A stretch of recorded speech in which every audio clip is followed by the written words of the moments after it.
You are now listening to the Old Head, New Head podcast with your hosts, Eric Iberg and Ethan Schaefer. Goddamn kids. Shut up, old man! What up? Oh, man. It's a late one. Latest show yet. Go on here. What time is it for you? 9 p.m.? Oh, it will be. I mean, bedtime soon, dude. Is mine muted? No. No, you're rocking. You're good. Bachelor, how's the bachelor life going with your family out of town? Fucking weird. What do you do to fill your day when the fam's not there? I have so much shit I can do, but I realize in life the world doesn't have as much time as me now. So I'll be like at night, I'll be like, yo, fucking I'm ready to go. I'm like, how does no one else want to work right now? Or on the weekend, like poking everyone. I'm like, can you do this now? And they're like, no, maybe Like, on Monday. nah, dude, I'm at the beach. We'll do it on Monday. So it's good though, you know? Yeah. We're making it work. And you're in Minnesota, of course. Good old Excelsior, Minnesota. Where are you? It looks luxurious. I'm in California. I've been in the woods for a little while, and this is such a late show. I was like, I'm just getting a hotel room. It's like 100 degrees here. I was not going to sit in the van with it off, trying to run this off of Starlink. So, Where in California are you? I'm in Redding. I'm right at the northmost part of the Sacramento Valley. A lot of good weed there, man. Is there? I gotta look around. You really should. Yeah. I brought these down from Oregon. A Rainier. Keep it Pacific Northwest, eh? Have to, especially for the night show. Fuck, I got my monster vodka going. Normal bedtimes in like an hour from now. There's no way I was going for the distance on a quality fucking podcast without this. Yeah, you're going to have to go to the distance tonight. And who do we have tonight, now that you mention it? I gotta give my love first, man. Oh, yeah, what you smoking on there? I gotta give Ross Jacob fucking from Dark Horse Farms for my herbal essence, my THC and CBD needs. He can take care of you too. We'll have something in the description. And good old Trey Blazy at Blazy Susan. Fucking rapping my doobies all night long. We didn't do a doobie count last time. I think I set new records on our last show. So the last show, even though it'll be released in a different order, the last show we recorded was B-Dog. How many did you... Or no, it was Owen. How many did you rack up for Owen? I don't remember. I just remember looking at it as like, holy shit, we went pretty hard. And he was a good talker. That was a good one. Yeah. So tonight we got Mr. Colby Stevenson. So I know not much about it other than I've known his name for almost a decade. Yeah. And I know that he does dope shit in the sport and he's been around a long time.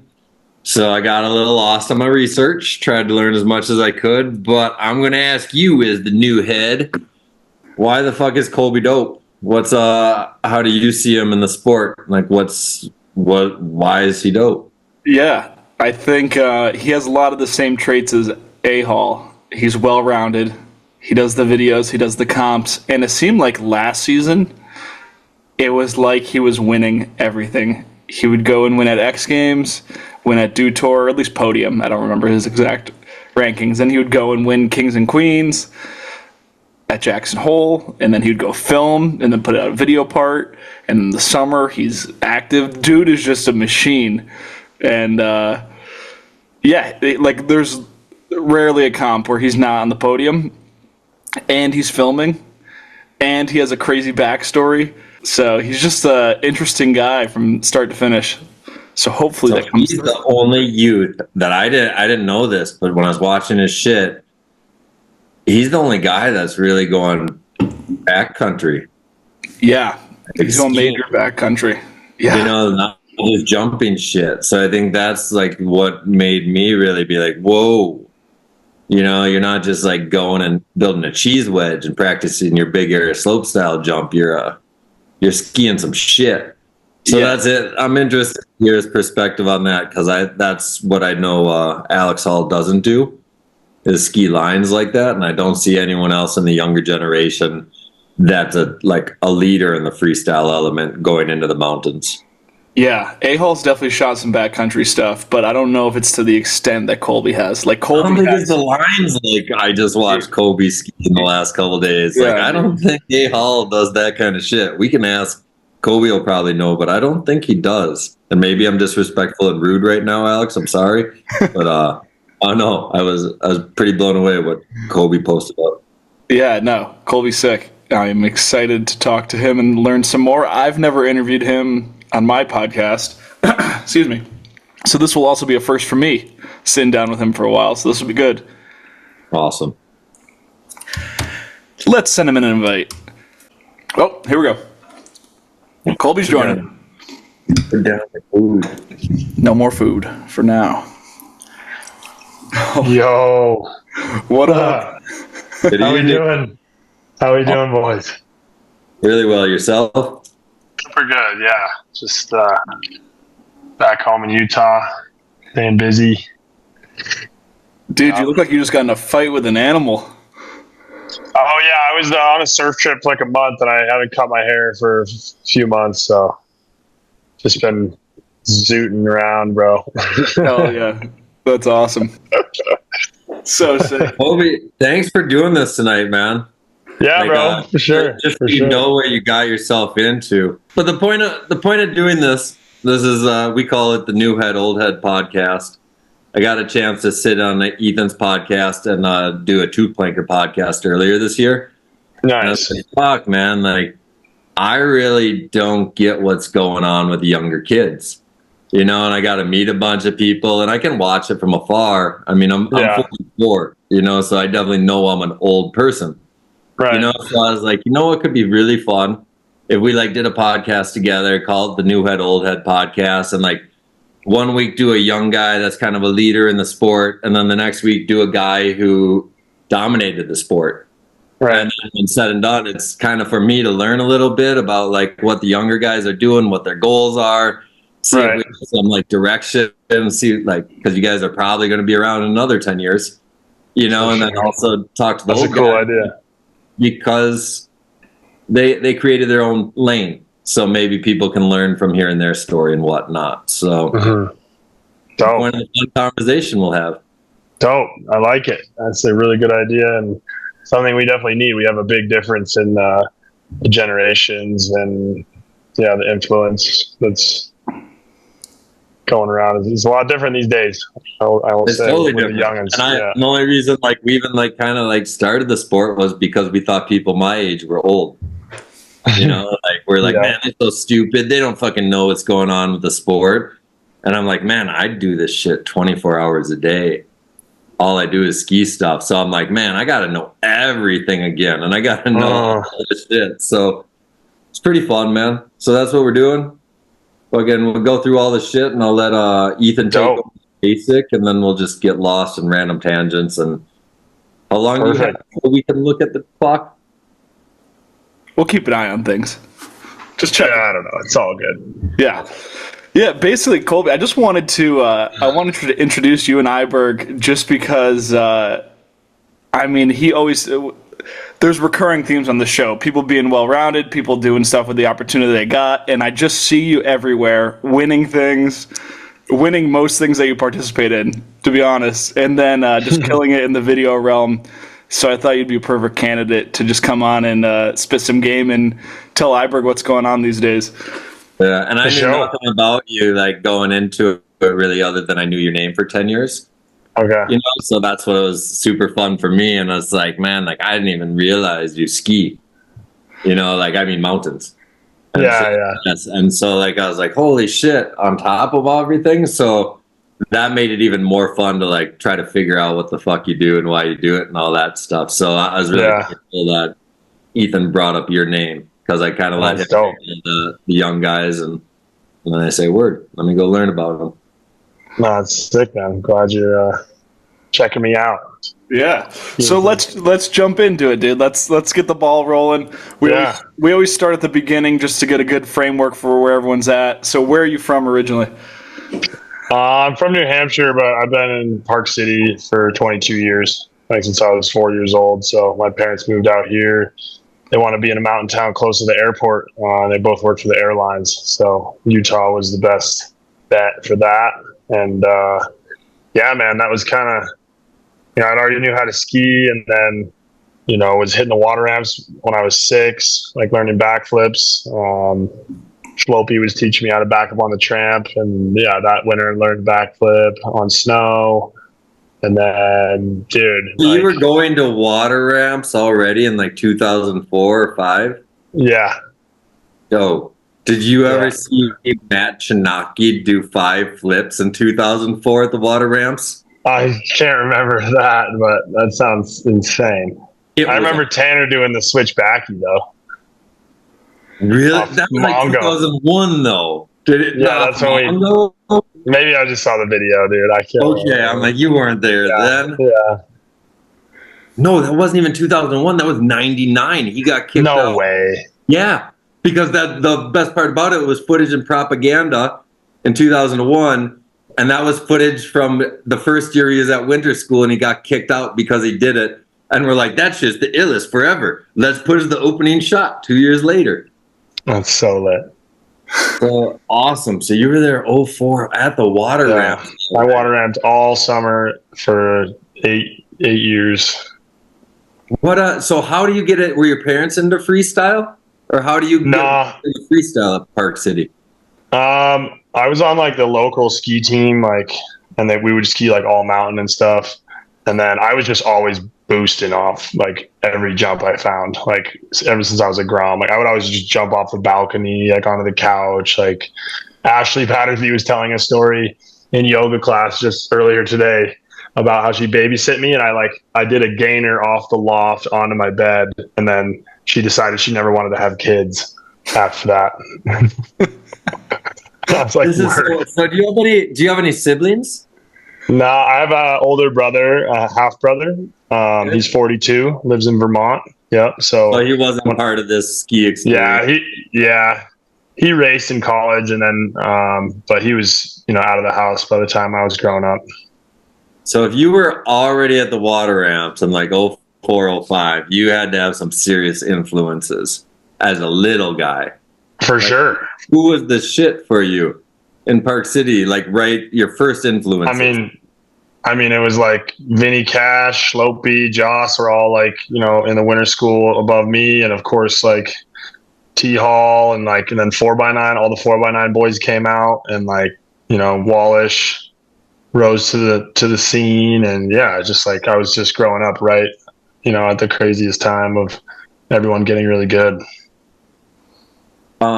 What's this? Stephen Thomas? He's older. Yeah. Who else? But you're 26, man. Like, yeah, you had the Peters brothers, Max and Tosh. Like, they were always killing it. Adam Battersby was insane. Ashley.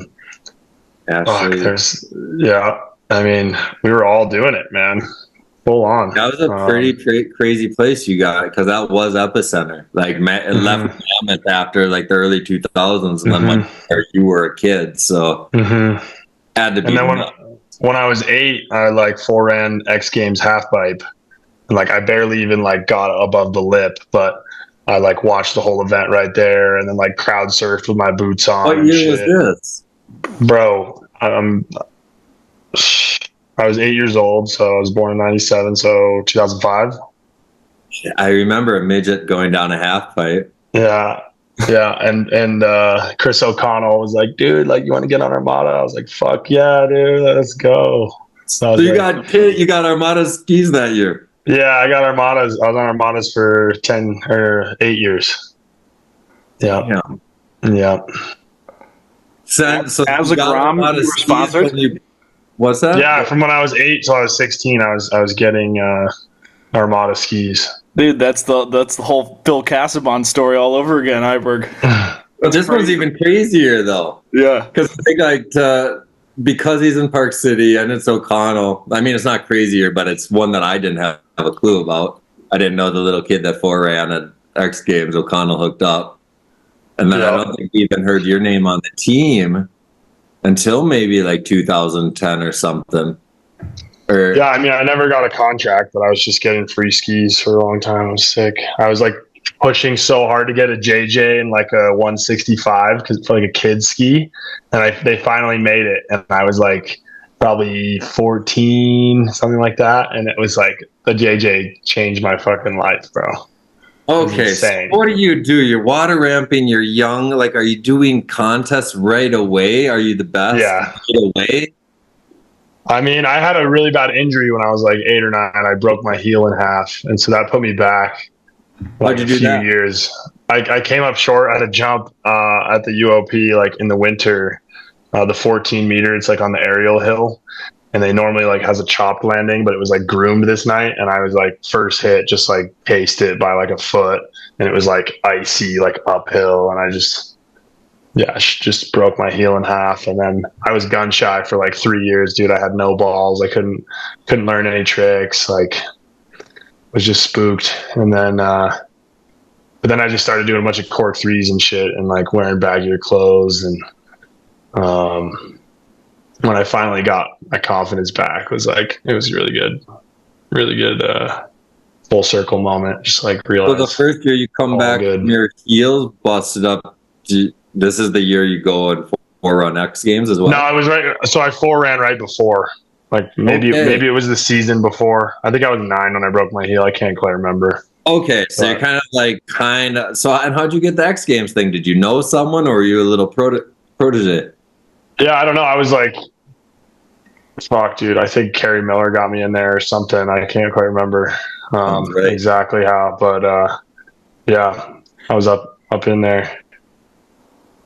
Okay, so you do that, you get your heels break, you come back, your first year where everything feels good, like you're around 12 years old or something? Yeah. I mean, I was like getting some tricks back then, but when I was 14 is when I really like figured out my shit again.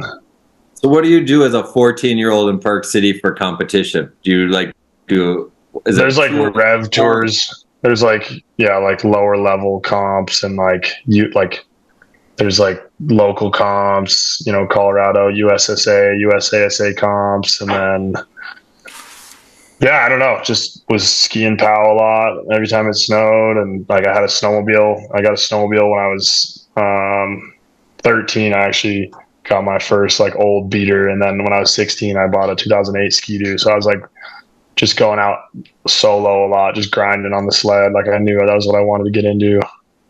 And, I don't know, man. I just I knew I wanted to film. I was skiing street at that time and was getting bodied. So you had goals at a young age, like I want to film a segment or I want to be in someone's movie or win a con. What were you going for when you got into it?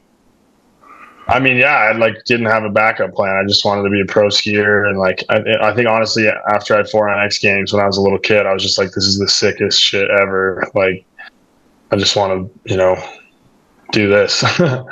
And so, did you have anything you liked though the most? Did you like the movies? Did you like the contest, or was it equal for you? Bro, it was equal. I mean, I was so into. I saw every ski movie growing up. Like, for sure, was going to all the premieres and just so hyped. But the comp show was sick. Like, obviously watching X Games and. I mean, I just took influence from it all and just wanted to, progress the best I could and try to do some creative shit. It was I always just wanted to ski my way. I wasn't ever really taking after anybody. I just was inspired by everyone, but just kind of doing my own ideas. Trying. So did you want to win an Olympic? Because now you saw probably Olympics is announced 2012. That's going to happen in the future. So that can be a goal on top of X Games, and you're in Park City, so right, the epicenter of I competed in the 2014 Olympic trials. I was 16, so I was in all the World Cups and stuff, and I don't think I made a final, but I was right there, middle of the pack or whatever. And it was sick. It was sick to be involved in that and like have just such a crazy mentality about the Olympics and like watch your friend. I mean, I watched Joss. I was at his house with his roommates when he fucking won gold. It was insane. And you grew up, you're only a couple years older than you, right? Or yeah, exactly. So I grew up around those guys. Joss and I are really tight now. And, but yeah, it's just totally different thing when it's the Olympics and it's just the homies you grew up with watching on TV. It's just such a crazy mentality to have, or like so different than like when I went to the Olympics. I was like, okay, this is just another event, and like it's blown out of proportion, and like we didn't have the best experience in China. Like it was fun still, but just like have it being like minus 20 Fahrenheit and fucking man-made snow and like shitty food. That was like the only thing I didn't really like, but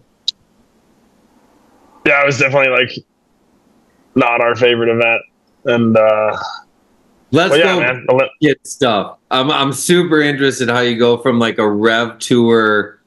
You just said you went to Olympic qualifiers almost within 2 years of doing the rev tours and shit like this. Mm-hmm. So like, how fast did it go for you? Like, were you the best in the rev tour the first year? I was definitely like winning some. I was winning pipe and slope rev tours and shit. And then, quit pipe when I was 18, but I don't know. I was not getting hurt. So I was just progressing. I mean, I just want to learn tricks all the time. And I'm still the same way. It's like, if I'm not learning tricks, I'm not having fun really. So do you make the US team after 1 year of rev tour? Yeah. I got on the US team at like 15. Yep. And you make that for just slope style or slope the style? Rookie team, slope and pipe. Awesome. Yep. So I was running that up. I finished 7th in my last World Cup for pipe at Mammoth.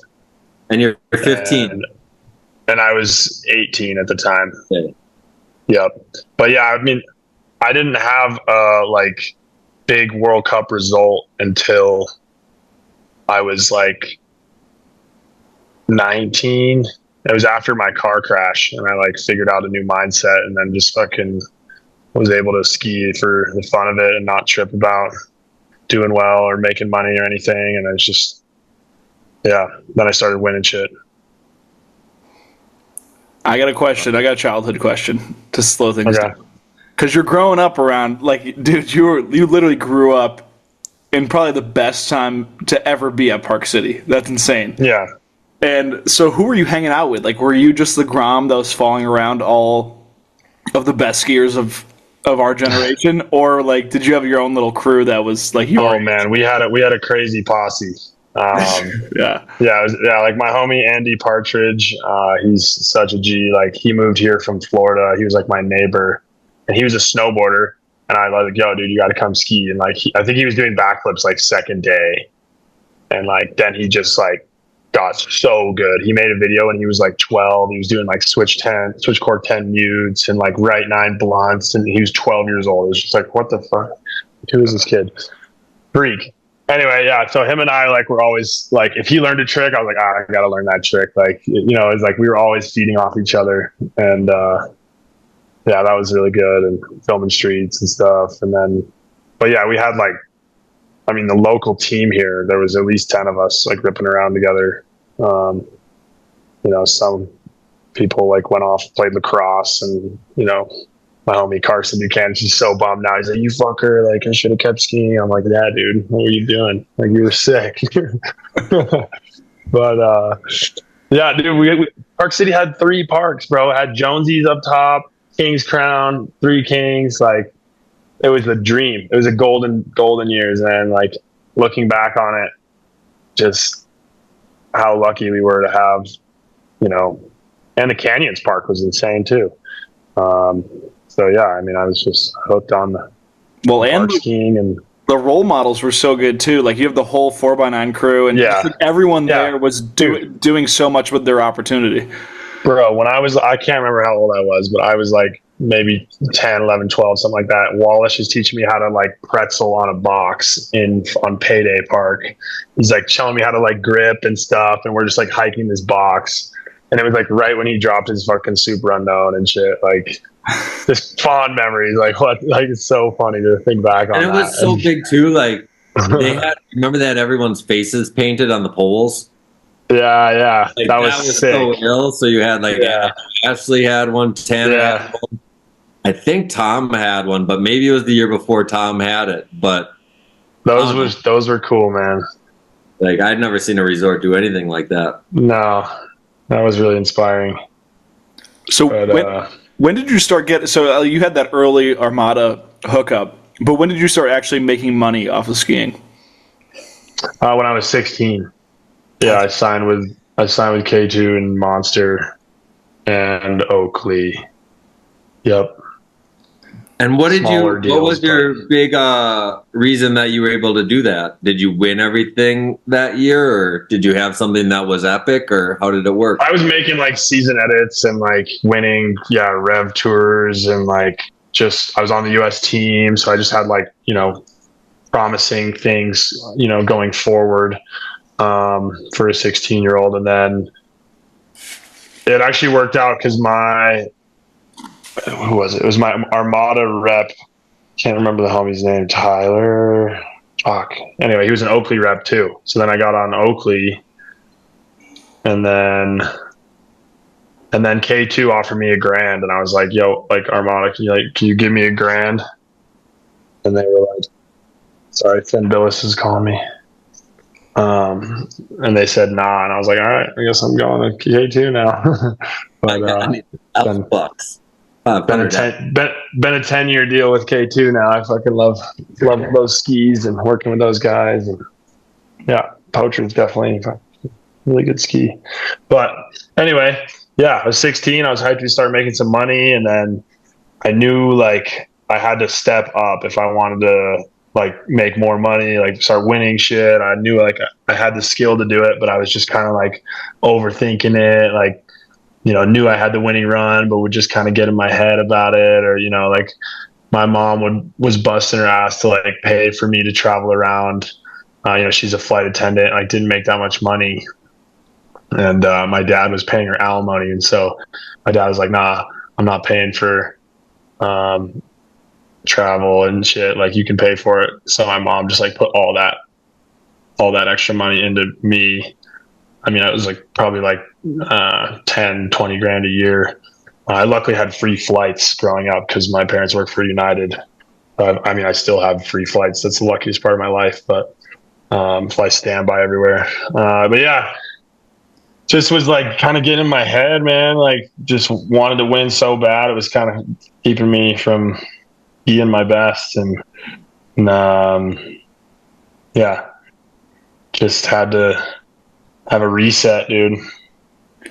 Start to look at life a little different. Start to fucking smell the flowers. Could you elaborate on that mental block? Because I don't think anyone's touched on that yet, and I feel like some of the younger guys could definitely get some good value from that. Yeah, I mean, it's tough. Like when you're younger and you're watching people around you, like all the pros are so good, and you start to compare yourself to them. Like maybe I don't have these tricks, or like you start to think, maybe negatively or whatever. But you got to just chill out, dude. Just stay in the moment and like what are learn your your tricks, have fun. As a skier, like back then. Yeah, like are you like, oh, my friend gets paid like X amount, I should too? No. It was more like I would just get so nervous because I wanted to like win or maybe I would think about like falling or something, just like weird shit. I don't know. It's hard to think back. That was a long time ago. Like a choke in contest kind of thing, like a confidence. Yeah, I don't know. Like, fuck, even was it last year? I don't know. I've been making a bunch of World Cup finals, but I keep like not landing my finals run. But like, I don't think it's my mindset now. It's just like, that's how it works. You just try a hard run and you can't always land it. So there's a bunch of ways to look at it. But it was different I probably can, when you're younger than it is today. yeah, and, like, when you're younger than it is today. yeah, and, like, I guess when I stepped up and I was finally competing against all the top pros and shit, I definitely felt like a small dog, and and so it takes a while to just kind of start to know that you can win, or like be confident in yourself, and then just kind of just trust that, and like don't even have to worry about it that much. You kind of just like go ski and have fun, and then see what happens, and that's when you can do the best. When was the first time you felt equal with your peers? That's a good question. I think like the year it was tested that year, so 2016. I kind of had a bunch of new tricks, and I definitely felt like I should win if I land, but I was just not landing. Yeah. So what comes first? Because it's like it's easy to have confidence once you already win, but like so what comes first? Like the belief that you could win, or the proof that you could win by winning? Like do you just rag on yourself until you get that first dub, and then you're like, okay, I actually can do this? Or do you have to get in that mindset where you're like, I think the best way is to like compete against yourself. Like you're out there just trying to land your best run, and if you can just focus on that, that's when you're going to do well. It's like all these outside pressure. Like you don't want to think about winning. You don't want to think like some people do. Okay, like everyone has a different way of going about it. But if you're just out there and you pick your best run, you visualize that shit, and you can put that down, it does not matter where you place. Like, because you will end up winning if you keep doing that. Yeah, and if you do your run perfect, you win. Yeah. No, wait, don't. If you do your run perfect, you win, no matter whose run is in their head. Right. Or yeah. I don't know. Have you ever seen a perfect run not win? No. It's always clean is king. Clean is king, for sure.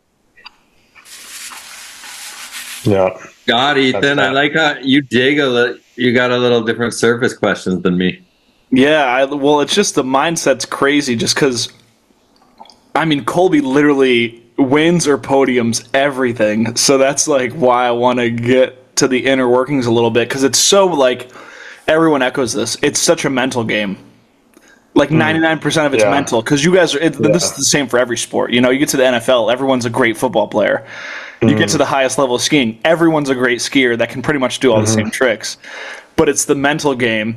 And just to yap a little bit more, you see this is what happens all the time at Dew Tour when it's the U.S. ski team guys versus the guys that just hit street. Because, street style comes around and everyone's like, oh, this dude's sick at rails. But all these guys that ride street all the time then don't compete, they don't have that competitive mindset.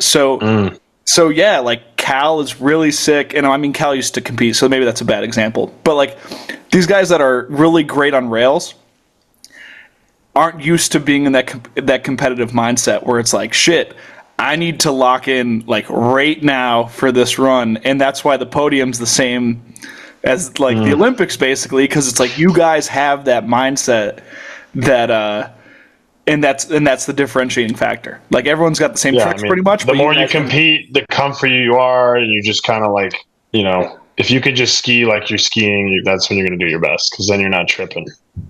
Yeah. And I don't know. I think some people get disappointed when they see like a Dew Tour and it's like, oh, that's the same guy's always winning. But it's like, that's why you guys win, because you know how to compete. Yeah, I know. It's maybe less exciting for viewers, but we gotta. No, it's the dopest shit. Like when someone says go now, when it's not you personally telling yourself to go, and then you can perform when someone else says go on a situation most people don't want to go, and then you perform the best. It's fucking ill as shit.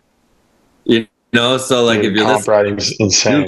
Skiing is like there's so many. I don't know. When you can perform when you don't want to go is the ultimate. Like no matter what it is in life. And then when you can do it doing the gnarliest ski tricks in life, like, I don't know. I don't think it's a boring element at all. Like I just thought he meant like he was like it's the same people on the podium. Yeah, well, because people love the underdog. They love the underdogs and like the underground folks. But I mean, dude, if somebody's dominant, like it's sick to see someone on top of their game, regardless of if they're winning all the time or not. Like it's always the kid who I'm the least fan of. I'm the biggest. Who's the Swiss kid that wins everything? I pronounce. Forgetly. This kid has the craziest mental competition mindset of intelligence. That's like chess. And so when I watch him, I only watch to see how he like plays his cards at every event. And I'm just like, okay, you're just in your own world. Like, but he does it right. And so I find it fun when people do crack the code because there is a code in contest. Yeah. And you can't control Mother Nature at Mammoth, but yeah, for sure, dude. Yeah, he's like Cristiano Ronaldo. He like watches all those. Like Cristiano Ronaldo's like his idol, and he just wants to be just like him. Like one track mind, like no friends really. Like just kind of train. Yeah. He does the nerdiest contest stuff where I'm like, because I'm not a fan, but I respect anyone who's the best at what they do in life. So it's just like, I just see it. I'm just like, man, if people could just kind of take things, because he puts it out there. If you watch his vlogs, he gives kids the formula. Like the formula is there, kids. You know what? Yeah. That qualifying run might be fucking qualified finals. And he like says it straightforward. It's like, don't let any of your coaches tell you, just get the finals. Fuck that. Go win fucking qualifiers. Yeah. I got a different philosophy in life than that kid, but I would like to hear your philosophy in contests on that then.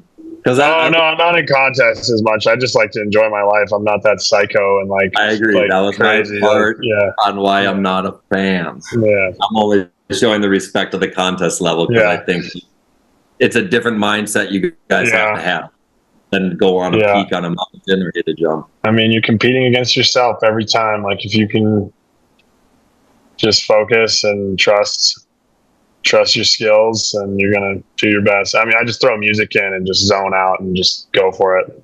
And so whatever happens, and that's the vibe.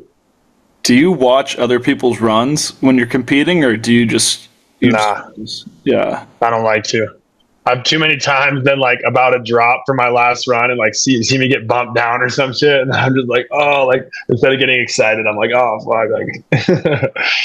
Well, so okay, I got to follow up on that because Ryan interviewed you at X Games and for Knuckle Hook, and I forget your exact phrasing, but basically like you guys were treating it like a Knuckle Hook, and then it eventually just evolved into a big air off of the knuckle. So so what were your thoughts on that? Because I mean, obviously that's like a reaction to what everyone else is doing. I wrote down all the tricks I did. I'd already wrote them down. I was just going to go max out the knuck and just see how corked I could get. And I mean, I don't think I'll ever do that again, but it was fun. I mean, yeah. So you don't adjust at all competitively. You just do whatever, like you do what you. I do what my best shit is going to be. I do what I'm doing. That's it. I don't focus on anybody else's shit. I think if you're focused on what other people are doing, then you're going to be lacking on your shit. So now that we're on that event, do you think other skiers adjusted and changed their game plan from a Knuckle Hook event? Or because just from what Ethan said, I didn't think of that. But are other kids? I don't know. I think that event is just so unique and like up to, whatever. You can do whatever you want, and that's what's cool about it. But I think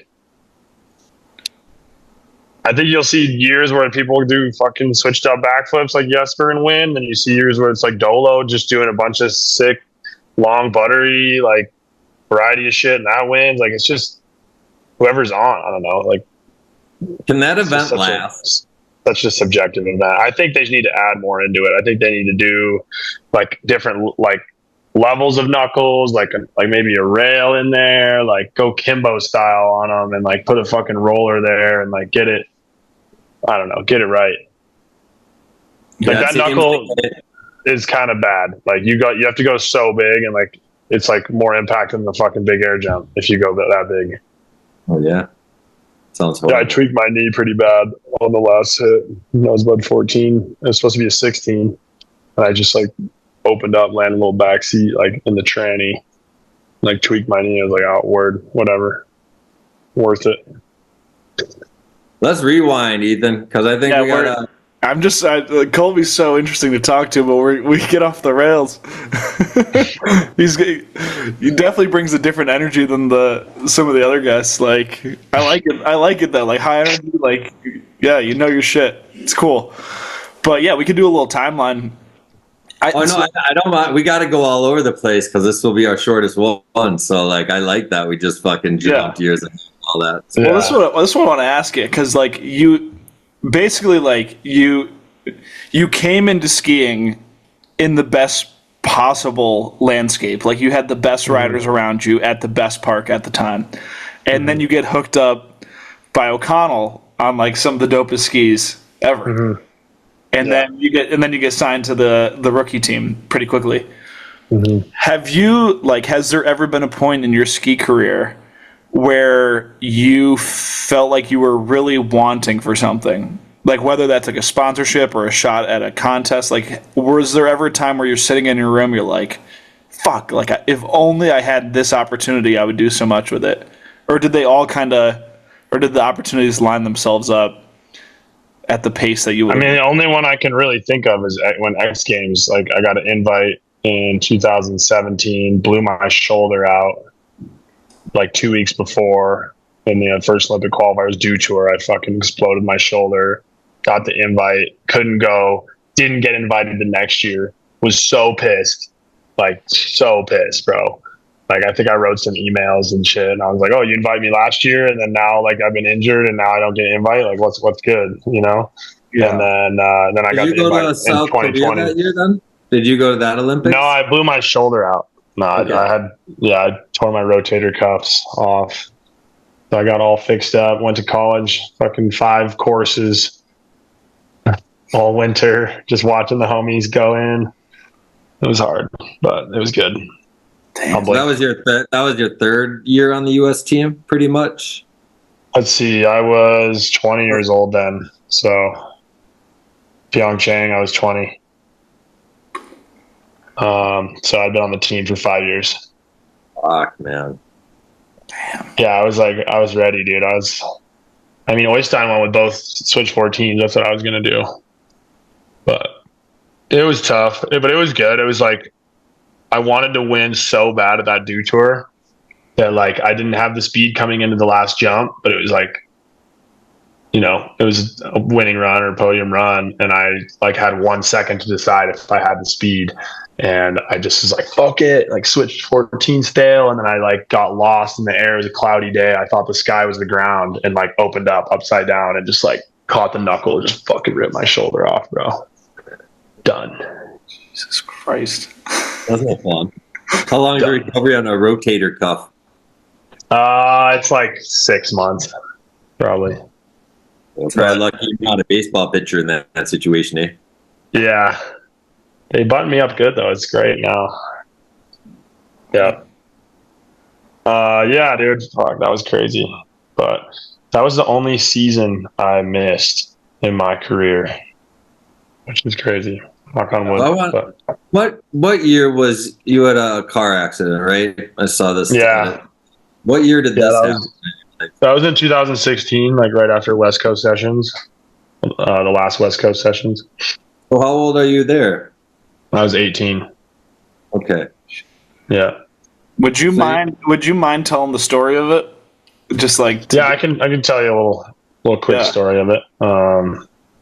Yeah, it was just like leaving Hood after the best West Coast session ever, and you know, just kind of feeling like I could learn any trick. I was like about to go up to Whistler for this like big jump shoot with Wallish and shit, and I remember just like thinking of all these crazy tricks I wanted to try, and then Anyway, my buddy John Michael like blew his knee and broke his leg, and he was like trying to find someone to drive him home in his truck, in his like Ford Ranger. Here's my quick question that I didn't find out. Did he go to a doctor first, or was he like, fuck it, bring me home and I'll have a broken leg in the car? I think it was, he just had a brace on at least. But yeah, like we were driving and my dad was like, don't, like on the phone, like, don't drive through the night. Like, I'll get you a hotel. And I was like, oh, like, and John was like, oh, we got to get back, bro. Like, I'm fucking, yeah, he was so hurt. And I was like, yeah, I get it. And then, so I missed the one turn. Like, I was getting pretty tired, drank a double shot of espresso, like Starbucks thing, and then missed the one turn, like after Boise to go to Salt Lake. And so I was just like north in Idaho, like in the middle of nowhere, this place like Chubbuck outside of Pocatello. And yeah, I just like fell asleep for like 2 seconds. And then when I tried to get back on the road, I just rolled like 10 times or some shit. And the roof of the car like crushed my skull and like ripped my forehead off and shit. You can see pretty good scars here. Jesus. But yeah, my whole right side of my head's like caved in. I shattered my skull in like 30 places and broke my neck, jaw, eye socket.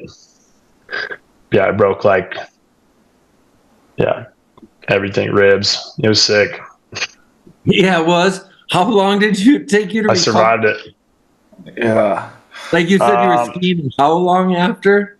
Yeah, I was skiing 5 months later down in New Zealand, but I was like not like very strong. Like I was like, the fact you weren't dead and the fact you still went on an airplane and went on the other side of the world to slide around. Yeah, you fucked up. Yeah, that was cool. So there, from what I understood in your movie thing, like you have no brain trauma at all. I mean, I'm definitely like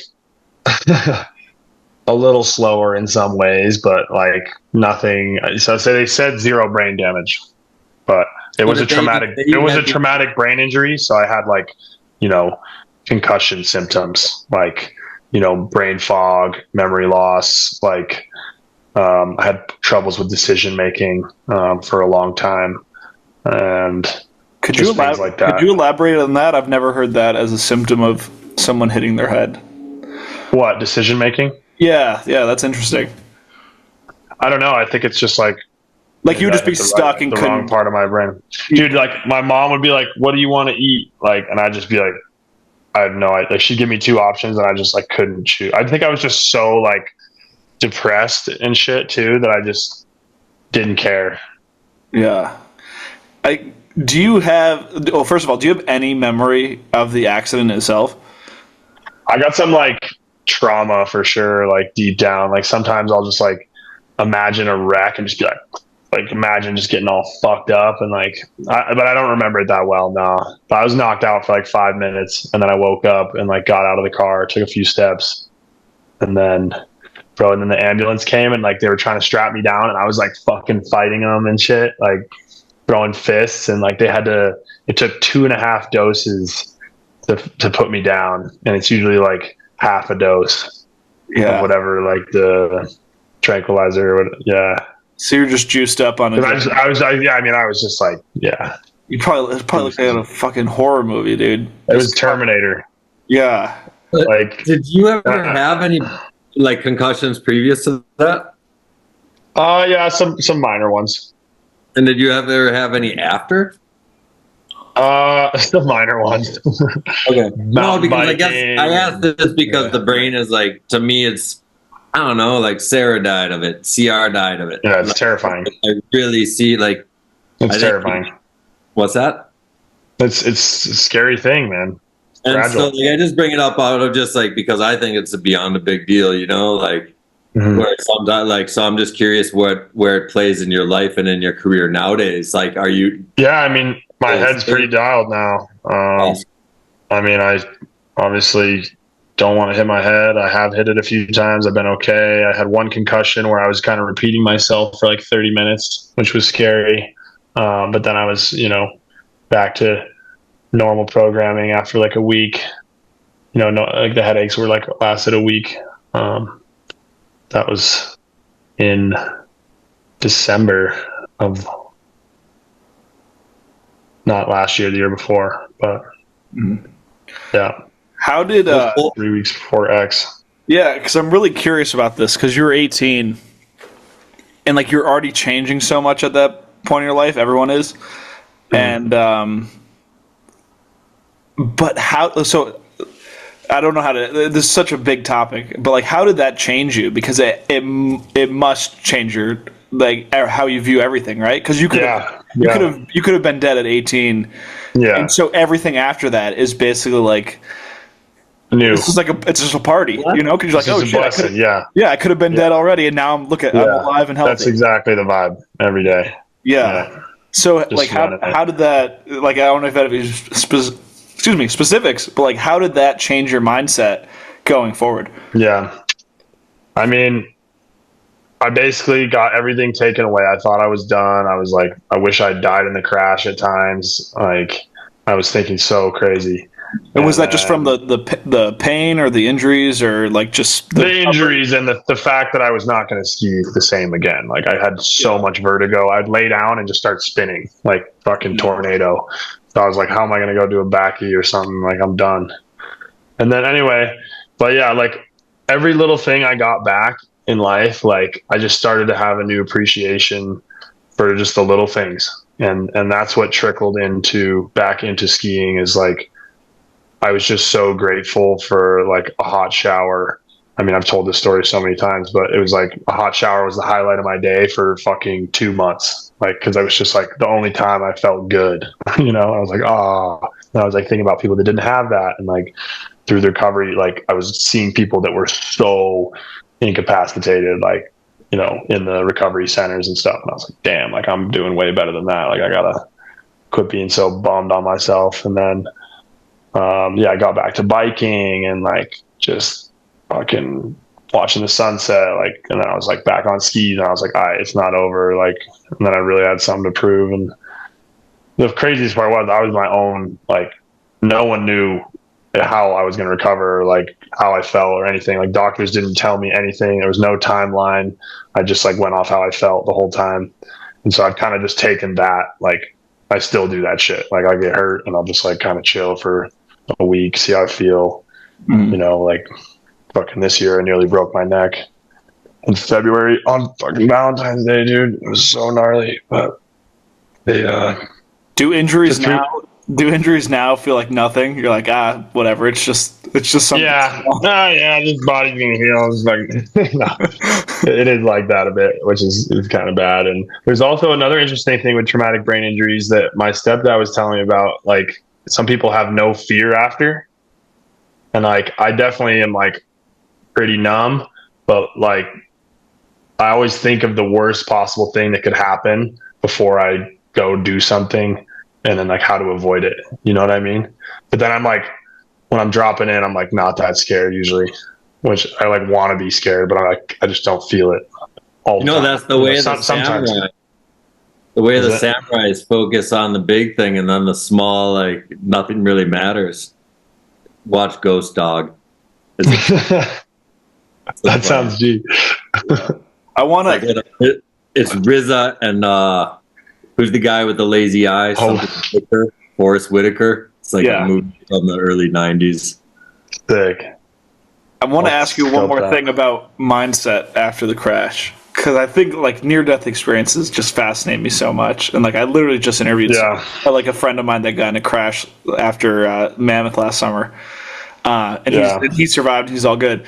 But how did it change you, like spiritually? Did you get into, because it's such a close encounter with death? Like I'm always curious how that affects people and their views of like the afterlife or just anything in that regard. There's a lot that goes into it, bro. Like I had like a premonition dream, like before this all happened. Like I was kind of going down the wrong road, you know, just like being a degenerate, you know, just loving drugs and alcohol. And I still got you guys a word. Yep. Just like being a dumbass 18-year-old and like kind of felt invincible. And then like got in the crash, and basically the way I see it now is I was like saved, you know, to the light. You know, I was like going down the dark and I got saved by the light. And like every day in the hospital, they would ask me what day it was, and I'd say May 28th, which is 5/28. And then like, this is gonna sound crazy, but yeah, my chiropractor has like this laser. So he's doing laser therapy on me. He was sneaking into the hospital and lasering my brain and shit. And this is what honestly helped me heal a lot. And the frequency I needed was 528, which is the frequency of love, because it's the only one that can actually be felt in the heart. And so I didn't put this together until way later, but like, I really just needed love in my life, and just like love, you know, where you live, what you do, the people around you, like the places you get to go, like, and then that was the mindset that allowed me to start winning shit. And I was super spiritual at this point. Like, you know, my grandfather committed suicide on May 8th, fucking 35 years ago. And my crash was on May 8th, you know, like crazy shit. Like, I mean, who knows if it's connected, just crazy coincidence. But I just started to like think about all this stuff, and I was like, man, maybe there is something, maybe there's a bigger plan. Like, and then the universe just started like speaking numbers to me. Like, I see 1242 on the clock, like all the time. And that's how I know the moves I'm making are, you know, 1240, you know, session 1242. But I see 11:23 on my clock. That's when you know, dude. That's when you know you're doing the right shit. Is when you get those little reminders. They're reminding you, hey, what's good, what's good. And it happens at crazy times, but I'm just like, I'll be having a psycho moment, and then I'll just like check my phone or something. I'm like, oh, perfect. Yeah. Could be at night, could be during the day. Just like, I don't know, man. I'm super spiritual, like trying to just trust in the process. And now that everything bad that happens is just like a learning experience, and, you know, a reason to shift and change, and something to grow from. And yeah, so life isn't that bad. Did you get into frequencies at all? Because you brought up the frequency of love that they put on you. Is that 5? Yeah, the laser therapy. Hertz? Yeah, so yeah, it's 528 hertz. Yeah, but he lasers like whatever frequency you need. Like, it connects, you know, like it goes into the mitochondria in the cell and actually like activates it, and so you can just heal faster with this red laser shit. But yeah, I don't know, man. I do a bunch of voodoo shit for sure. Like, I sleep on a beamer mat, like an electromagnetic mat that like pulses and like increases your blood flow and shit. And then like, I travel with a fucking Theragun. I'm Theragunning on the plane, and pretty normal, I think. Yeah, it's pretty normal. But the other shit, the laser and shit, yeah. The laser of love of 528 megahertz. I know. That's some cheesy story, but no, I'm super into frequencies because I think it rules the world. I think everything relates. It is a frequency, and I think it's and so like I try to get lost on it, and it's a hard, even like with music, like what music's mastered at, you know, and like how it used to be a different level previous that wasn't chaotic, and then they changed it to the chaotic frequency of like something, and I don't know, it's a super interesting thing that it's a rabbit hole that you got to dig deep before you get any answers. Yeah. So being 18, I remember being 18 and being insecure and bothered by a lot of superficial things. Yeah. So this is so I actually don't know which way you'll take this, but did having a gnarly ass scar bother you after you recovered, or were you just so happy to be alive that you didn't even give a fuck? I mean, for a while, I'd say for a year, I looked like a zombie, so that was pretty hard. Yeah. I'd look in the mirror and just be like, fuck, you idiot, like crazy shit, bro. Like, I'd be screaming every day at myself, just like couldn't believe how stupid I was. And yeah, but then at some point I was just like, well, getting upset's going to do nothing. Might as well just fucking rip it. Yeah. So. We could transition into something that has come up on the show a couple times. The Olympics and how it's underwhelming for the majority of people that go. Would you mind speaking to that a little bit? Because we talked to Mosley, who has probably taken the Olympics further than anybody else. But every other person we've talked to is like, yeah, like A-Hall says he just keeps his medal in his sock drawer. Like, could you speak to that experience a little bit more and just how that fits into the puzzle of everything else? Yeah, I mean, like, when I missed the Olympics in 2018, like I kind of made it my goal was to like come back and like lace it up at the Olympics. So when I didn't make it, I was super bummed.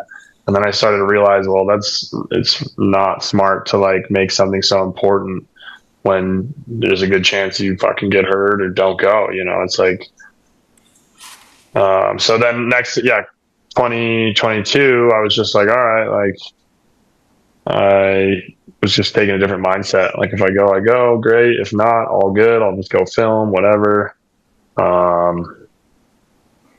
And yeah, we went, and it was China, and it was COVID, and it was a joke, bro. We were just like we arrived, and we sat in a hotel room for a week. We didn't do shit. We were doing puzzles. We didn't even have furniture. We were just like pretty cooked. Like I started losing my mind during that week because I was like just cooped up, like not skiing. Like I remember we had a press conference, and like it was at the end of that week period before we'd skied, and like I couldn't even fucking form sentences at this press conference, and I was just like, dude, what is going on? And you have to wear a mask when you do this? Yeah, we were wearing masks and getting tested. This is 2022? Bro. In China. It was such a joke. It was so funny. Dude, the cafeteria food was so bad as well. It was like you couldn't find like anything good. But anyway, that all aside, like we were in the Olympic Village in the city one, like in Beijing, and we got to go to like watch a couple other events like hockey and like curling and shit. And then that village is pretty cool, and that's where the big air was too. And we got really lucky with the weather for big air. It was like pretty slushy, and like the jump was fun. I didn't watch any events other than skiing. Were there crowds at the hockey games and stuff? Like very few people, like some of the locals and then some athletes. Yeah. But yeah, there's no one was allowed to like travel there to watch. Dude, it was like we were in a simulation, bro. It was like it was feeling crazy over there. Okay, what a good, like, to me though, like the 2022 is like such a different experience that like we can't count him the same as anyone else. Because the world was so different. Yeah. Like there was a nuclear power reactor. The average snow in Beijing is 2 centimeters a year. Yeah, like, everything that was happening was, even if COVID didn't exist, it was the most bizarre concept of a Winter Olympic location you've ever seen. For sure, it was bizarre. Yeah, but hey, fucking, it was a good time. Like, can never complain when you're skiing with the homies. I mean, everyone in their sport's sick. Like, and you got a medal, right? Yeah, I got a medal in big air randomly. What'd you get? That's silver. Nice. Yeah. So you were so cool. I was hyped. Yeah, I was really surprised because I knew that day I was like going, maybe I could get top 5 or something, and then landed my tricks and watched like 3 or 4 homies fall. It was just like, word. How do you know in big air in this time period? I think it was maybe the last, because now it's just so crazy. I don't think how you could have a plan. But like, how do you plan what the trick is? Do you like pretty much, because anyone who lands their trick perfect should win, right? So it's like, how do you even get, like, how do you know what trick is supposed to be the best? I mean, we're so in it, bro. You know it's going to do well. Like, luckily they're. How do you know what you want to do? Better question. How do you pick, like, when you're at the level you're at and you know everyone has the gnarliest shit, triple flipping, so many spins, like, how do you even, like, think that there could be a trick? Like, what makes a trick better? I mean, that was the last big air I did, bro. And I just did a nosebud trip 16 Japan. And I was like, I know it hadn't been done with the Japan, at least I don't think. And I was like, I'd never tried it. I just tried it in the final on my first jump and like kind of over rotated. And then I was like, all right, I got 2 more chances to land 2 perfect jumps. So I did a nosebud trip 16, stomped it. And then I went up and I was going to do a switch 19 stale. And then my coach was like, bro, like everyone's like falling and shit. Like just do it 18. And I was like, all right.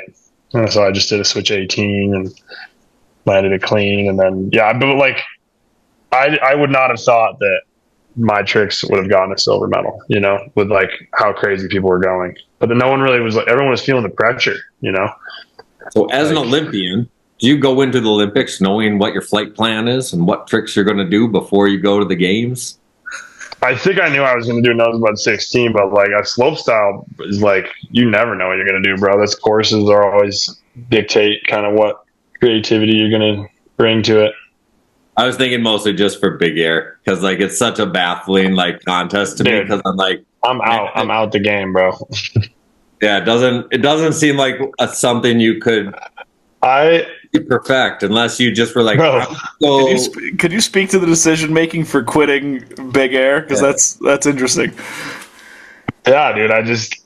I mean, I'd never podiumed a big air besides the Olympics, and then I didn't ever have fun doing it. It was like I was. No way, you never podiumed X Games or World Cup big airs. The only podium at the Olympics.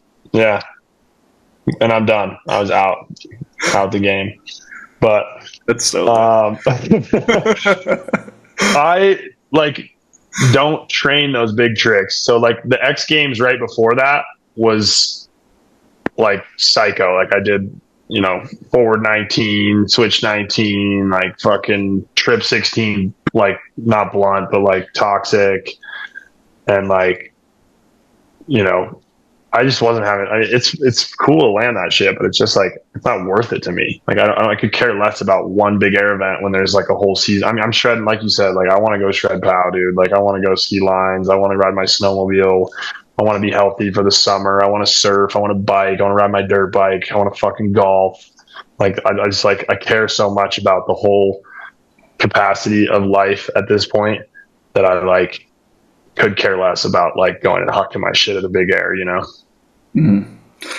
Do you speaking of Olympics, if I was passionate about it, I would for sure do it, but I'm not. Yeah. You know? That's it.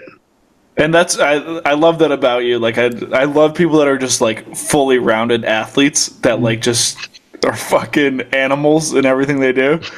But looking at the Olympics, do you think at this point an Olympic podium could be like a game changer for someone's career? Or is it kind of just like, whatever, dude, it's just another piece of the puzzle? I mean, it's definitely going to fucking help you get some contracts like going forward. And like, yeah, I mean, it can help you like locally here in Park City. It's a big deal. Like, you know, I'll use it in certain scenarios to like, you know, get discounts or something, or like, I don't know.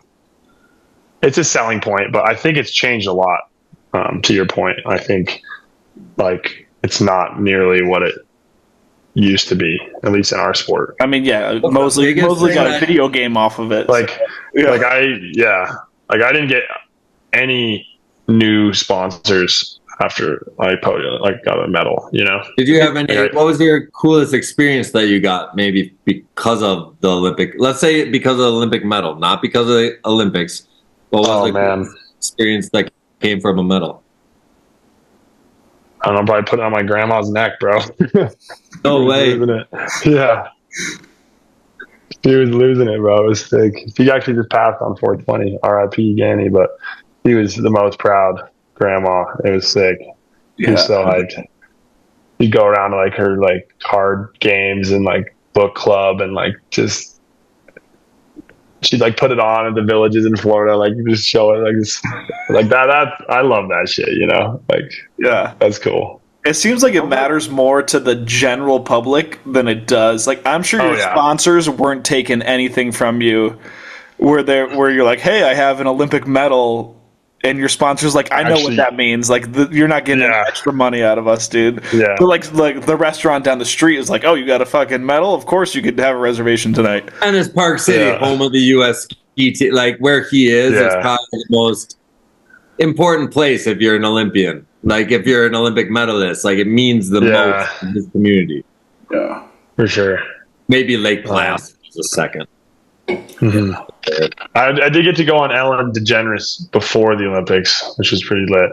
But I was just telling this crash story and shit. But it was just like a random thing. What was she like? Because she obviously during COVID had that big thing where everyone's like, she's the devil. I hate working for her. She was so chill to me. Like, I wish she kind of joked around more. but Yeah. I don't know. I So think are it was you and just like, Simon the Dumont, the only two skiers to go on Ellen? I don't know, maybe. I want to research it now because I watched your Ellen thing, and I keep like the only thing I remember out of it because it was Crash Story, but I just remember the Dude. clown all in mask. And Yeah. mask. I was like, yo, what the fuck is this shit, man? Yeah. History's wild. Dude, funny thing is, the most nervous I've ever been in my life was before fucking going on Ellen. Because I was sitting in a room for like 3 hours, just like, you know, with the lights around the mirror. And like, I was just sitting there, like, reciting all these questions. And like, I just didn't want to like choke and look like a kook on there. And I mean, that's just like, I had too much time to overthink it. And You only got something mainstream before you got no mainstream publicity after you. Well, I went like on like an NBC show right after like that night and shit, but I don't know. Yeah. That's crazy. Yeah, I can imagine. Yeah. Yeah. So how I don't know, man. let's finish up contest life, like in this conversation. Where after the Olympics and where you are now, like are you trying to go for another Olympics, or what's your contest career looking? Yeah, I'm skiing slope style for another couple years here. See how it goes. I'm pretty juiced on the slope grind. Yeah, because I've been still 26. Fucking hopefully go to Italy. That'd be dope. But like, I just really want to like go hard in World Cups this year, X Games. Hopefully win. Yeah, I mean, I'd like to win another slope style globe. What is it about slope that you like as opposed to not liking big air? Oh, slope is an art, bro. It's like, you know, you're always doing something different and trying to challenge yourself with the next best run. And so it's like the different courses aspect that's interesting and the different possibilities. It doesn't even compare to big air, bro. Yeah, I mean, big air is basically gymnastics. Yeah, big air is like set and forget. Like fucking hit your airbag 100 times and maybe you got a big air trick now. It's like slope style is like you got to know how to fucking ski. You got to like know how to build a run. You got to spin all 4 directions. You got to like grab dope grabs and like, got to be perfect 7 or 8 times in one run. And you got to be fucking perfect. So you're doing all your hardest tricks, spinning all directions, and you have to do it perfectly. Yeah, it's dope. Yeah, and when it all comes together, it's just like pipe because pipe you're like right wall, right left wall, and it's not like they're death-defying circus monkeys. But the rail hips jumps it's out the dopest element of competition, I think, as far as funness, variety, fun. You can't build the same. Even big air now, they'll probably turn into only scaffolding events. So imagine how just like an inverted aerial kicker has the exact degree on takeoff. Bro. Like everything is cool for the stadium and a concert and everything, but the sport itself, like it gets pretty boring when it's the exact jump every single time. For real. Yeah. So I have a question based off the previous questions. So Olympics is not a game changer at this point. Like you're not going to have a breakout career based off of a Olympic podium.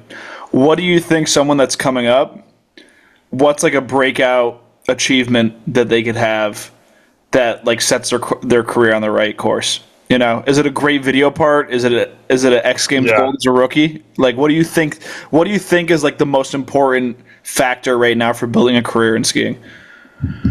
Man, that is such a tough question. But I think both. I think if you're filming video parts and you're going all in on that, like, and you're pushing it and you're finding new spots and you're doing shit nobody else is doing, like that's going to get recognized. And there's definitely more money being poured into like backcountry and big mountain and like filming. I mean, maybe not so much in the streets, but I do see it happening in the free ride side of skiing. But I mean, obviously winning X Games is always going to be like the best thing you can do for your career, like 100%. Like if you win X Games, like you're going to start making some money, get So sponsors. I have a question for you. You know the kid that TJ Schiller coaches? Yeah, T-Pod. C-Pod. Do you think it changed his career this year? Like, do you think like when he won this year, like people like I still know TJ. That's true. Yeah, he's kind of a different scenario because he's a big air skier. Like he skis slope too, but he's like dominant in big air. So no one's really been an only dominant big air skier yet. So I think I don't know like what that did for him really, but I mean it's obviously sick and like, he's gonna his interview after he won. yo. I have it saved on my phone because I'm not. And he's so good. He told his agent, and he did it, and he got the win. And I was so excited that he got the win for his agent. And I was like, "Yo, so does the agent get a percentage of that check, or did he get him a big new check?" And so it was, I was interested when you said X Games still matters, and then I saw that kid. Yeah, I guess you did just kind of, yeah.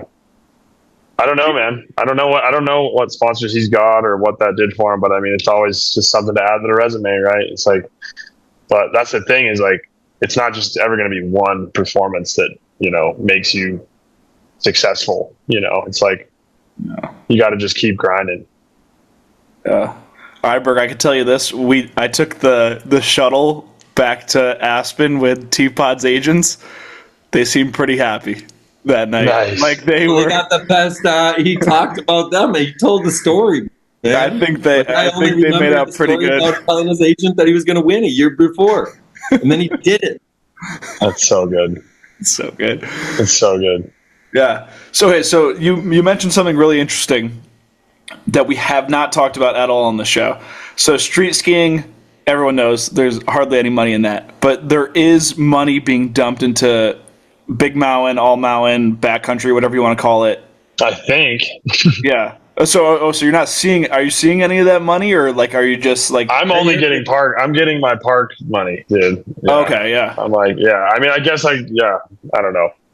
I'm transitioning for sure into more of a backcountry skier than a park skier. I mean, next few years, like, we'll see, man. But well, I don't know. I think it's of how you get there, because I think we're going to get to your backcountry from this conversation. So yeah. when did you start to film? Like film yourself and make an edit and do all this with your friends or by yourself or anything?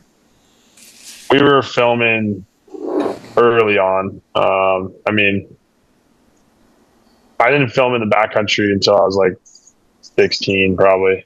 I'm just saying I couldn't find you early you, right? Now I didn't type in new schoolers at the end of my search, and that's what allowed me the new schoolers search engine. But like, were you putting edits up on YouTube or new schoolers or anything? Yeah. New schoolers. When I was 14 in my season edit, that was probably my best video at the time. And then in 2016, I dropped like a season edit that had like street, POW, and park in it. And were you stoked on these when you put them out? Were they like sponsored? Dude, I was so hyped. Or did you look at them like, this is my shit? This is my shit. Nice. And so did you get a good like response if you put it out there for the public to have an opinion? Yeah, I think so. I mean, I was doing tricks. Right? Yeah, right. I mean, I was just trying to do tricks that nobody else did, So just kind of focused on that.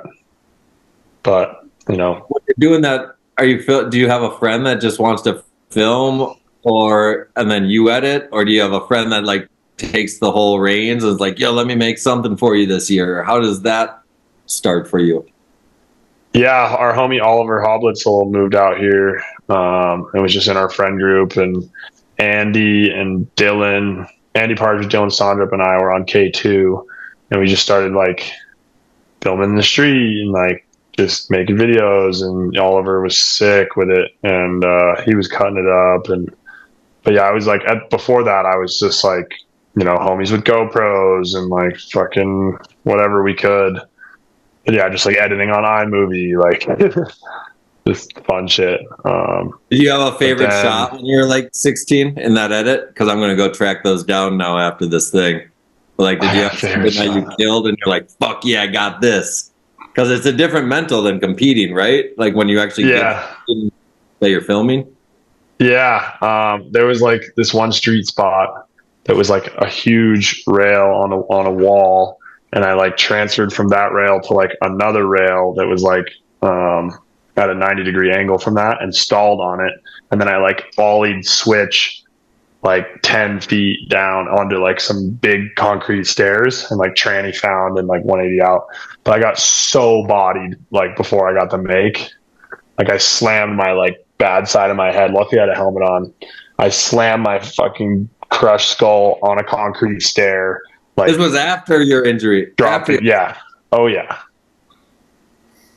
Bro. Yeah. Honestly, like I already kind of felt like I was dead, so I was just like going all in on skiing. I was just like, fuck it.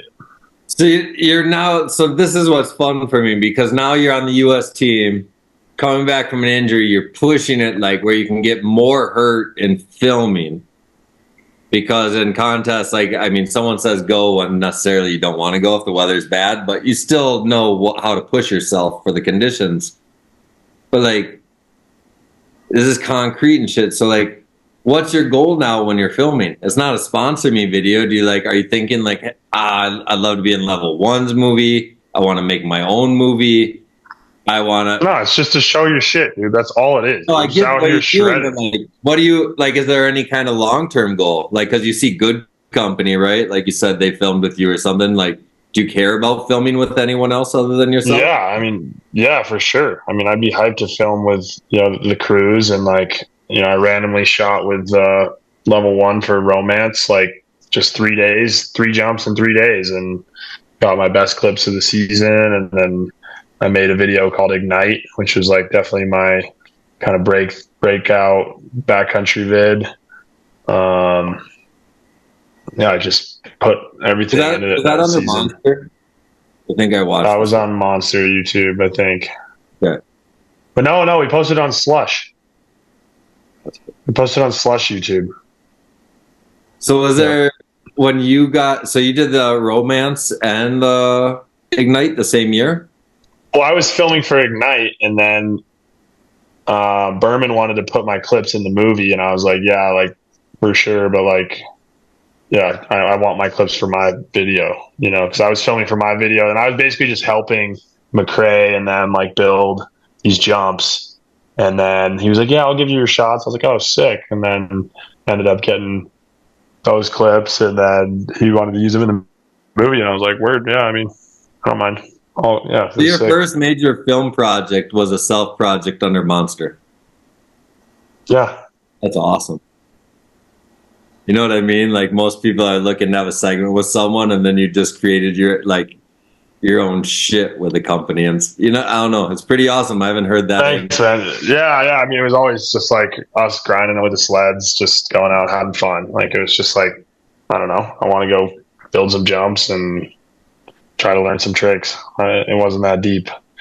So Yeah, I always just saw it as like part of the process. You know, it's just like you got to just keep stepping up the stairs. You know, like every little bit is just going to add to, you know, in the end. I don't know. Do you ride street at all anymore? No, not anymore. I again was just like kind of picking bad spots and getting wrecked and not having much fun, and just saw myself like really wanting to push the backcountry and kind of do it in a way that I saw like, yeah, I just want to do it the way no one else is doing it and just figure it out. And I have way more fun out on my sled and crashing and pow than I do on concrete. So, Yeah. Well, that's what I learned today about you that I didn't know at all. I didn't know that you like skied mountains, right? And so I'm here, and so like it all makes sense, you know, like in everything you're saying, because you're still just learning everything and you're still going like, and it's awesome as far as film stuff. But like, what is it that you want to do that no one else does in the backcountry? Like, how do you? So I just want to like do other tricks and like find like unique jumps and just do pillow bounces. I mean, people are doing it, but I just want to do it my way. I don't know. Yeah. It's like I think it has it's like a I don't know, it's a canvas that's unlimited, right? And it changes. Yeah. It's a lot different than the canvas rails. So yeah, and like I want to do way more shit like first hit, like no tracks. I think that's the most G. And that was kind of the goal for the project this year. Just get like as many clips as possible first hit, and definitely got a fair amount. I'm super hyped. Did you go to Alaska on that? I went to Alaska again this year and last year. We scored. It was psycho. So you like the spot? Haynes? No. Alaska. I mean, it's just different than anything else that you see. Yeah, it's cracked. It's like fucking Icarus. It's like not even of this earth. It's those mountains will remind you that you are a little ant very quickly. And for the kids that are aspiring to be in the same position, who puts these trips together? Are these self-funded? Do you get funding from sponsors? How do you make these happen? Yeah, funding from sponsors, and then the last 2 years I teamed up with MSP because if you're going to get a private heli in Alaska for a week, it's $100,000. Yeah, so, exactly. if you're not going to team up with like other homies and like other crews, like that's the way you're going to make it happen. Like, So are you in MSP's movies? Yeah, I was in MSP's movie last year with Sammy, and then this year I brought two of my filmers, Jack and Justin, and then MSP brought Dustin and Luke Broder, Luca Bees to film FPV. So we kind of like just teamed up, and like I'll be in their movie, and then we all walked away with the footage, But it was really clutch because I ended up saving a bunch of money. Yeah, and like Murray's really good over there. Like we're easy, work together, and just like we understand. Like it doesn't matter to have the same clips in some movies. Like if it's the only way you can do it, like just do it. You have a little different audiences. It all works out. Way different audiences, yeah. But no, it's dope, man. It helps us, helps me out, helps them out. It's great. So is it an addiction now? Yeah, I mean, my entire life is just an addiction to like fun shit. I just think Alaska, like it's. But Alaska's a mind melter for sure. Like, yeah. And for the fact it's unrealistic, right? You know that, like, I mean, Tanner, like I deal with, he's like, how do I afford to ever go back there? Yeah. Like, every day it's like his dream to do it. So it's like you're in a place right now when people give you these opportunities where, I don't know, it's just a place that once you ski it and it exists. So yeah, keep discovering, keep finding those ways to do it as long as you can. Yeah, last year for Crescendo, I spent like almost my whole film budget just on that AK trip. Because we didn't really spend that much money filming around, Utah and Wyoming, because we're just on sleds and staying at homies' houses.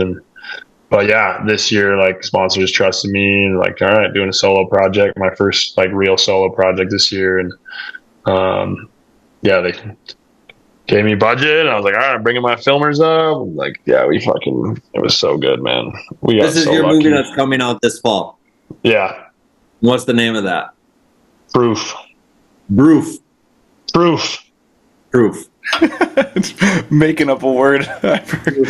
So actually at this point, because I think your episode for this show is going to come out in like late November, if not early December, is there anything you want to talk about from that project, since everyone will have already seen the clips at this point? Yeah, I mean, I'm super proud that I survived and got it done. I definitely was stoked to hit like 3 over 100-foot gaps. It was pretty sick. Did some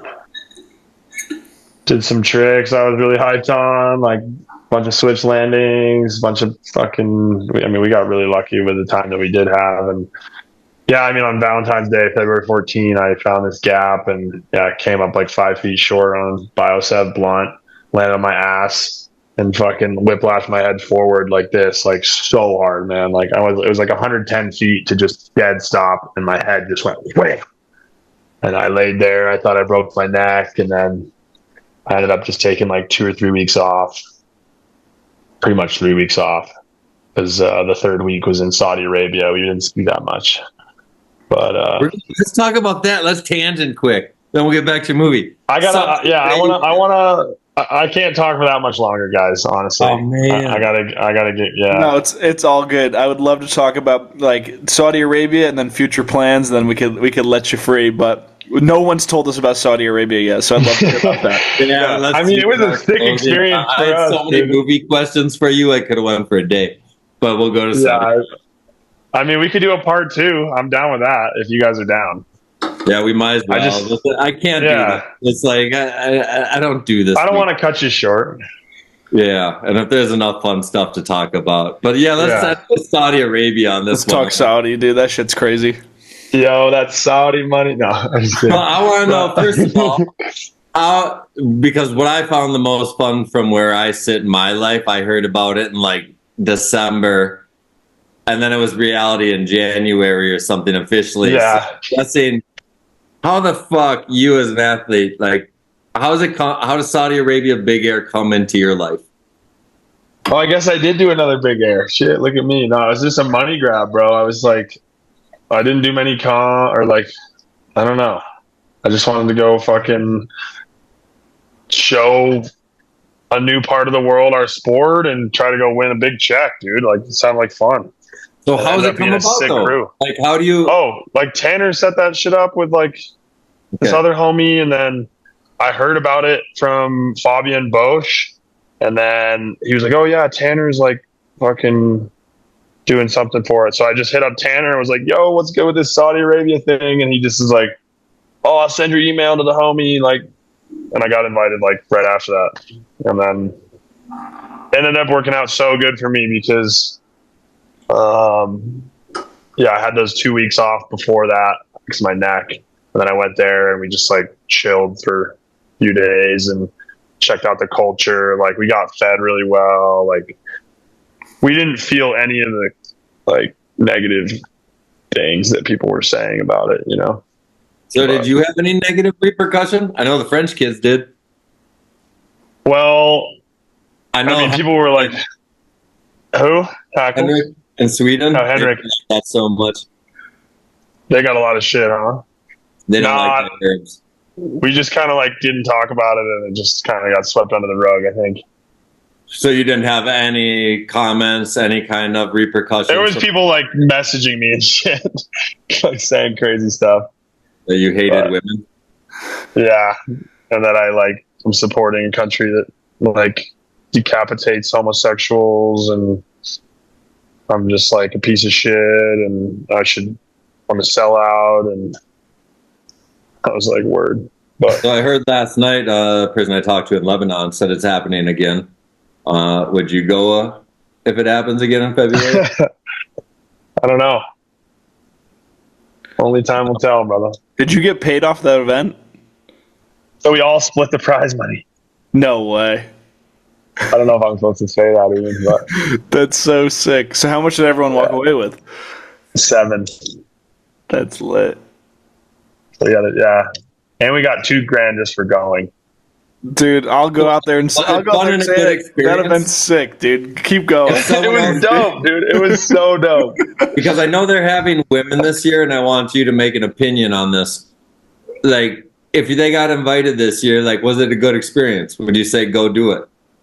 Bro, we barely even could make the jump. It got covered with sand the day before, so the snowboarders couldn't hit it. They canceled their event. Then the next day, they had to reblow all the snow, and we spent 6 hours, just athletes, spreading the snow to, like, get 2 hits or 3 hits before the comp. And then everyone voted to fucking not have a comp. But Henrik and I and, like, Easy Tiger and one other homie were like, nah, like, fuck that. Like, let's have a comp. Like, you guys are all... You want to hear the best story about this event? So I'm talking to the guy that runs it before. And so the snowmaking machines, pirates attacked the ship that was delivering the snowmaking machines. And then they had to fly the snowmaking machines in from the closest port. And so they didn't even know how they were making snow because pirates attacked pirates. We're talking pirates and ski events in Saudi Arabia. Like, That's this so shit we dope. never talked about. Yo. Oh my god. Yeah, I guess we should do part 2. No, well, I just got one more question in case we can't schedule something. Colby, going forward, I mean, you've had so much success in your career already, and I'm sure you're gonna keep on riding forever. You're gonna be like a Phil Casabon type, where you're like almost 40 still riding and doing shit. Do you have any aspirations for like an invitational or an event, like, or just some way to give back? Like, have you think 100%. Yeah, what are your thoughts on that at this point in your life? Yeah, it's been brewing up, dude. I mean, whether it's a free ride, slope style free ride event, or like a combo event where it's like 3 different days, like Jib League type beat, or like, I don't know. That's so cool, man. Like, Kimbo Sash is not going to last forever, so we're going to have to try and bring something like that back, and just got to find the right place to do it. But I don't know, man. I definitely want to like give back as much as possible. Like, when I have more time, I just kind of feel like I'm pretty hunkered down right now, and that's definitely all I want to do when I'm not competing anymore. Yeah, but haven't had any solid ideas like written down, but that's where we're brewing for sure. Word. Well, yeah, man. That's all for now. Thanks, boys. Thanks for your time, dude. That was a fun one, dude. I like the bouncing around. We don't always need to go in chronological order. We could bounce around. Oh, that was like a high speed. That's like doing a pitch for a company where you're like, you got 3 minutes. Fucking sell it. Let me go fast. We still ripped out an hour and a half easy. We did, but we talking skiing. It can go all day. Yeah, it could go all day. All right, man. If I didn't cut you guys off, we'd be going until we'd literally be going 4 hours, dude. But no worries, man. Thank you for your time. Appreciate it. Yeah, for sure. Meeting you, getting to talk to you about skiing, I appreciate it. Yeah, I hope we get to link up soon, man. Where are you living? Minnesota. Yeah. Sick. Yeah. I'm here. Well, in a garage. Right. Look at that ski wall, dude. Elite. That's fucking nine towards and all. All right, boys. Yeah, have a great night, man. Take care. Take care, man. Thank you. One love. Thanks. Peace. Dude. Interesting guess. What did I say? Record. Yeah. 130. This is what I was thinking. That is what it would be like if you were trying to catch Johnny Mosley at his prime. He would have hopped on and be like, listen, I got a date tonight. Let's make it quick. Yo, Johnny Mosley would put that kid to shame at his prime.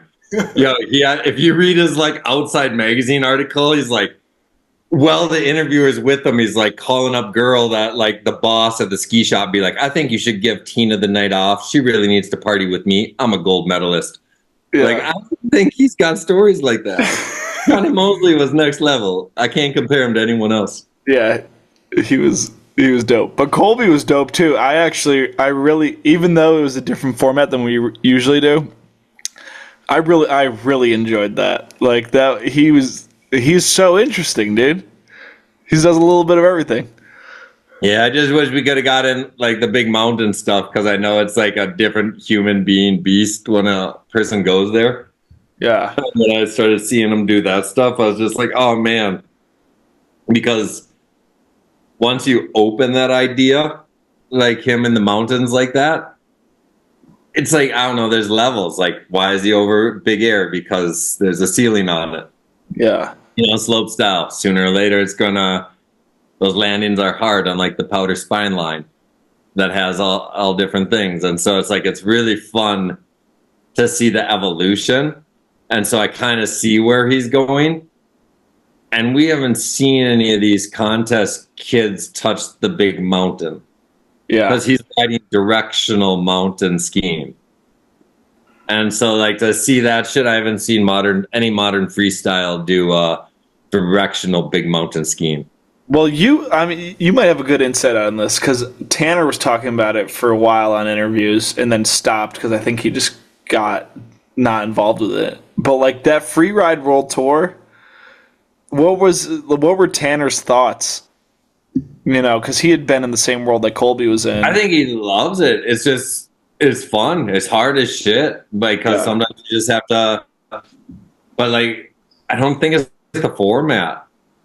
You know, for what these kids do. You know, it's big mountains. Is it one run or two runs? I don't fucking know. But I think it's one run. It's extreme skiing. Yeah. Like even if you watch, that's why people do single backflips or single 360 on cliff drops. Yeah. Like even Candide when he was the champion, like it's gnarly shit. But if like you took that approach, whatever Travis Rice's stuff's called. Fuck, don't put me on the spot like that. Whatever. Is this some Red Bull shit? Is that what you're talking about? Yeah, where it's backcountry with jumps and stuff. Yeah. It's like, man, like I couldn't even imagine in our sport. Yeah. No. Like if you really got to do that with the freestyle element and set up jumps in terrain, like it would be. And so like if anyone's listening, all it does is like, cause we can't piggyback on what Travis does cause it just needs to be done. I don't know.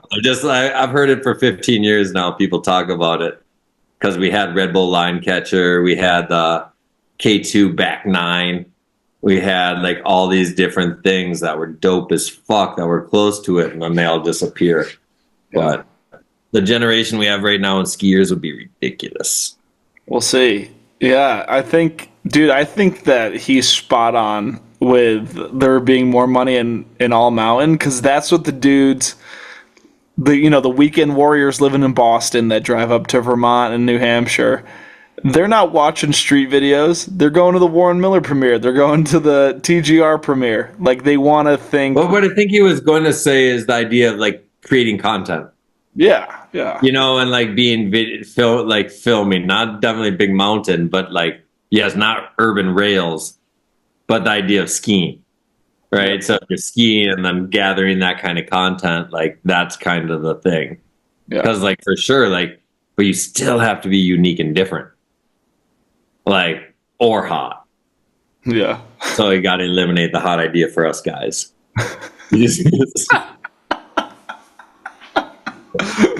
Yeah, it's hard to get by just on looks as a I don't know one guy that's done it in our sport. So yeah, that's interesting. Interesting. Kind of a sexist sport. What do you? Can't he's sexy. I don't know. I mean, we talked to A-Hall about being a model. I know. Maybe that's the problem because like our sexiness, we just don't care about it. Yeah. A little sarcastic right now. Oh man. Okay. So in the order of episode premieres, even though we haven't recorded it yet, Joss was last week, and next week we have who do we have? Bélanger, s'il vous plaît. Yes, Bélanger, s'il vous plaît. I actually just re-listened to the Giving Flowers episode with him today. I'll be very interested to see how we extract some more information out of him.